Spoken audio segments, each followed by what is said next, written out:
What's up, everybody? I'm Michael Allen, and this is the Movie Minute. This episode of the Movie Minute, we are reviewing Speak No Evil, the remake of the 2022 Danish psychological thriller. So, if you're looking for a non-spoiler review from a filmmaker's perspective, let's jump on in.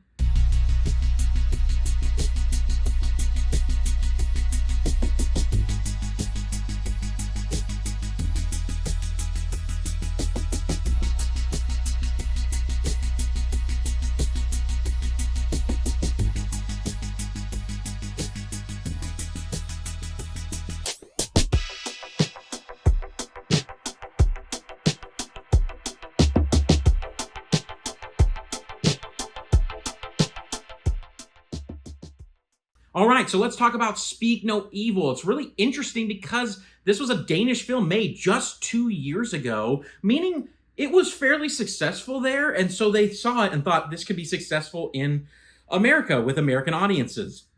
It happens a few times over cinematic history. You saw it with like The Ring is probably a really famous one, right? And The Grudge, kind of these horror films that other international filmmakers make. So then Hollywood takes those films and they make some little adjustments for American audiences.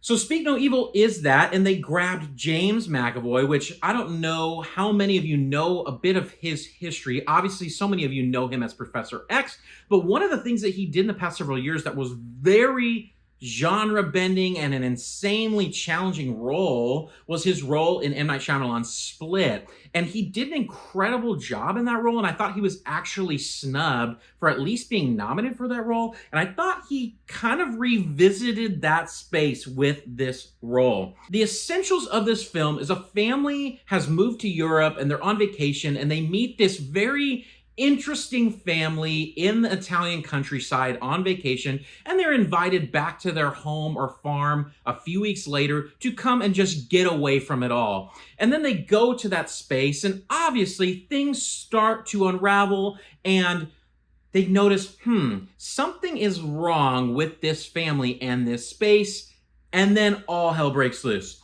That's the gist of the movie with no spoilers. So let's talk about what I liked.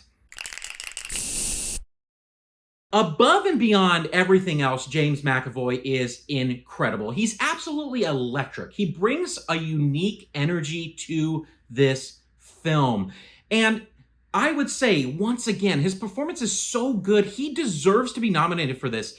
He really has this weird ability to make you love him one moment and then hate him the next, and then be incredibly uncomfortable around him. And it's all really well crafted and well performed. The performances overall were very good. It's hard to find good child actors. I've talked about that before in terms of film. I've worked with a lot of child actors over the years, and it's hard to find actors that can do a really good job. And Dan Hough, who plays the little boy in this film, does an incredible job. Overall, the direction of this film is very good. I felt very uncomfortable this entire movie, and that is the design of the film. It's this ramping of awkward and uncomfortable moments and these creepy feelings, and it starts in your gut and it works up into your heart and your head, and that is good direction. The pacing was very solid. You move through this story very well, and that's just huge kudos to the director working with his teams, including the editor. The editing of this movie is very good.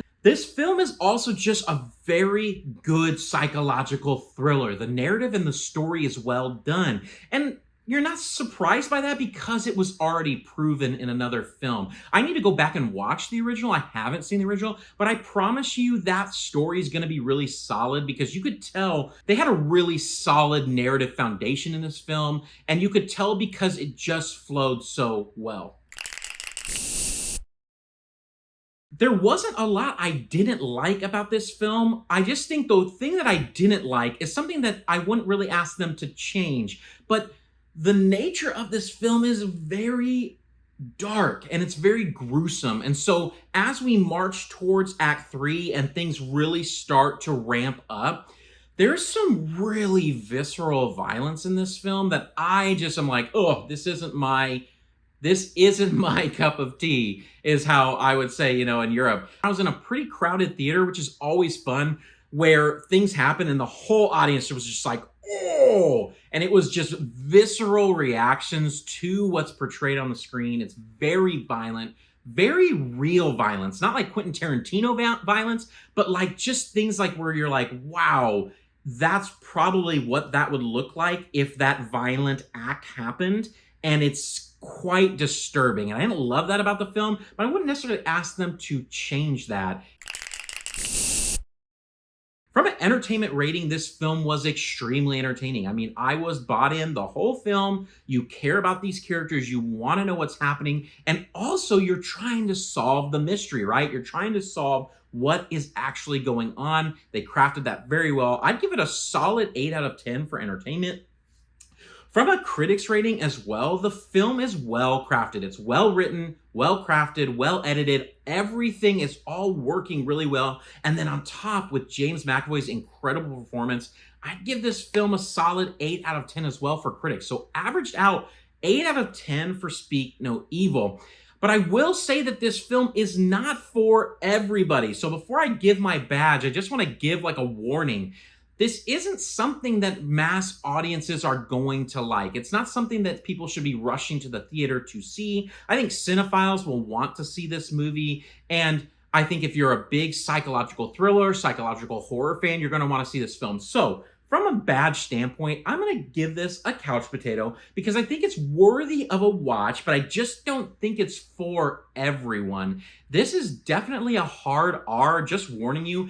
Again, I don't know what's going on in the US right now, but I keep going to these rated R movies and there's like families in these movies. Like there was a family with 2 girls that were probably like 7, I think. They were twin girls. And I was like, how do you bring your 7-year-olds to this movie? It was like gruesome at points. And I could not believe it. To each their own, but it just blew my mind that people would bring their children to this movie. It is a hard R, very intense, very gruesome film. At the end of the day, Speak No Evil really impressed me, and I am just a massive fan of James McAvoy. Please, Academy, give him at least a nomination for this role. I know he won't win, but I think he absolutely deserves the Oscar nod for his performance, especially after you snubbed him for Split. If you're ever looking for non-spoiler movie reviews from a filmmaker perspective, this is the place to be, and I'll see you next time, everybody. Peace out.